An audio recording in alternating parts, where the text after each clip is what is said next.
أهلا وسهلا فيكم من جديد وبفيديو جديد. اليوم راح نزين الكيك الإسفنجي اللي عملناه بالفيديو السابق. مثل ما وعدتكم راح نزلكم طريقة تزيين الكيكة. طريقة التزيين حتكون بأقل التكاليف والمكونات كلها موجودة من البيت.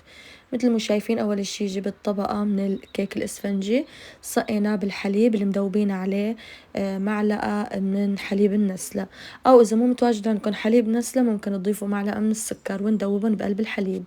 هلا هون عندي كريمة شانتيل. الكريمة الشانتيل اللي استخدمتها كريمة بودرة كاكاو. استخدمت لكل الكيكة كاملة 3 علب، كل علبة فيها ظرفين.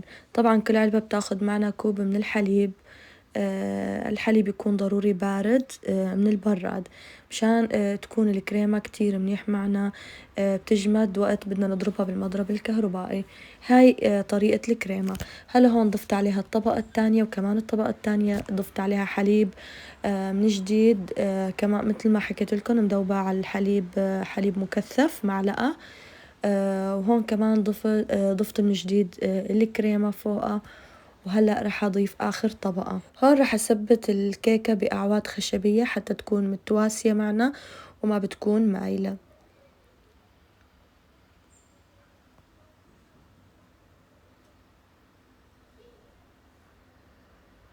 بنحاول نخلي العودان على طول الكيك.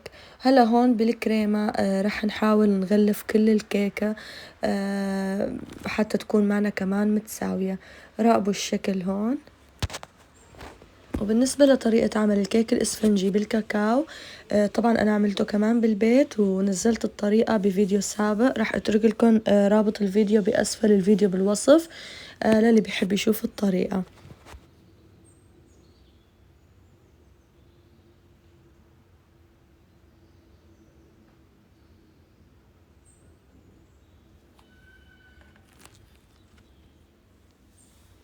هون رح نغطي الكيك كلها بالكريمة. كل ما شفنا فراغ راح نحاول نعبيه بالكريمة لحتى تكون الكيكة كلها على بعضها متساوية. وهون كل ما رح نملس الكيك راح نلاقي انه في فراغات، فلما بعد ما بنملسها وبنكملها بنشوف انه في فراغ مو معبى كريمة، فبنحاول نعبي الفراغ ونرجع نملسه من جديد لحتى تكون كلها على بعضها مملسة وكلها مستوى واحد. انا هون شوي طولت عليكم الفيديو بس لحتى تراقبوا الشكل منيح.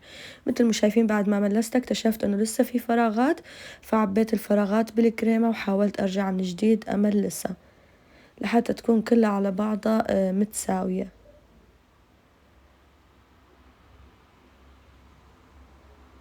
وبنحاول تكون كمان من الاعلى متساوية معنا.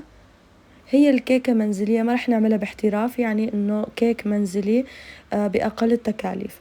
هلا هون جبت مشط الكيك. طبعا هذا المشط بيعطي حركة حلوة من تحت. مثل ما شفتوا عملت لها حركة من تحت، أو فيكم تخلوها سادة مو مشكلة. وبالنسبة لقناش الشوكولا أنا هون دوبت لوحين شوكولا مع علبة كريمة بالميكروويف، وخليتهم ليجمدوا شوي. وبعدها مثل ما شايفين حاولت أسقيها من الجوانب.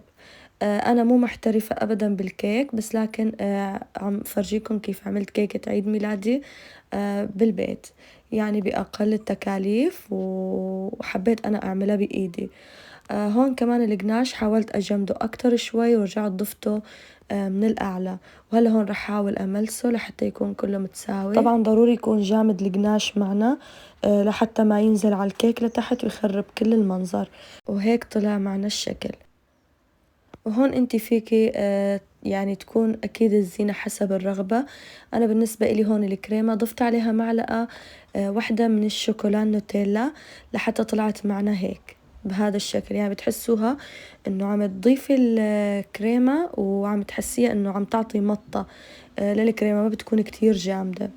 وهلا هون ضفت عليها الهاخ اللي هي الشوكولا، حبات الشوكولا للزينة. هلا هون أنا أول شي كنت حابة هيك تكون سادة وبهاي الطريقة، لكن بعدين اكتشفت إنه كتير سادة وحبيت أرجع أعمل من جديد حركة وضيف لها كريمة أو أي شي متواجد عندكم، أو الزينة طبعا أكيد حسب الرغبة.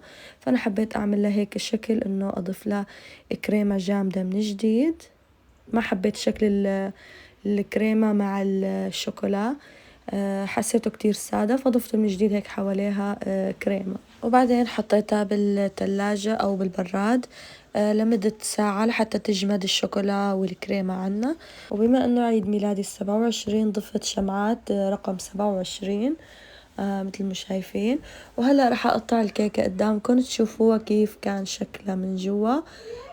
بصراحة كتير كانت هشة وطرية وحتى طعمها بجنن. يعني جربوا انه تعملوا كيك بالبيت، بصراحة كتير اوفر من محلات برا وكتير سهل.